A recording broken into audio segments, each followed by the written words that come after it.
Hey! Pourquoi je fais des vidéos et quelle est leur utilité? Je te donne tout de suite la réponse. Les livres de langue sont nuls!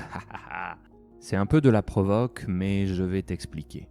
Je parle bien deux langues étrangères, l'anglais et le chinois. J'ai commencé l'anglais à 12 ans à l'école et le chinois vers 19 ans à l'université. Je ne te parle pas de l'allemand que j'ai commencé à 9 ans parce que... je t'ai dit les deux langues que je parle bien. Après le lycée, je ne savais pas parler anglais et j'avais un mauvais niveau, point. Après avoir étudié le chinois pendant 2 ans à l'université, j'avais beaucoup de connaissances mais je ne savais pas parler non plus. Je n'étais pas mauvais en langue et ça m'intéressait, mais le résultat dans la vraie vie n'était pas bon tout simplement. À 22 ans, j'ai soudainement fait beaucoup de progrès dans ces deux langues parce que j'ai décidé de faire ce que je voulais. Pour faire simple, tout ce que j'aimais, je le faisais en anglais. J'ai totalement arrêté tous les divertissements en français. Pour le chinois, soit j'invitais des amis à boire un café pour le parler, ou je discutais sur des applications de chat. Je ne regardais pas si c'était trop facile ou trop difficile pour moi et je n'utilisais pas de livres avec un certain niveau de langue. Est-ce que je comprenais tous les films que je regardais, les livres que je lisais ou ce que mes amis disaient? Non. Mais si je ne comprenais pas, je notais le mot ou la phrase et ensuite je faisais des recherches le soir pour comprendre.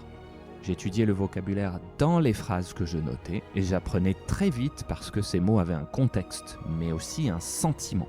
Ces mots et ces phrases n'étaient pas artificiels ou pensés pour mon niveau de langue. C'était vrai et ça m'intéressait. Maintenant que je suis professeur de français, j'ai un peu gardé cette même philosophie. Apprendre dans des livres, ça fonctionne, mais c'est artificiel et peu efficace. C'est toujours mieux de se focaliser sur les centres d'intérêt et le naturel. Alors, pourquoi les vidéos? Les choses que je raconte sont des opportunités d'écouter du français. Et écouter, c'est déjà pratiquer. Je parle un peu lentement pour un français. Si c'est trop rapide pour toi, bonne nouvelle, tu peux diminuer la vitesse dans les paramètres de la vidéo. Si c'est trop lent, bonne nouvelle, tu peux augmenter la vitesse dans les paramètres de la vidéo. Écouter, réécouter, c'est déjà de la pratique. Je le répète, c'est déjà de la pratique. Parce que ton cerveau mémorise ce que tu entends ou écoutes.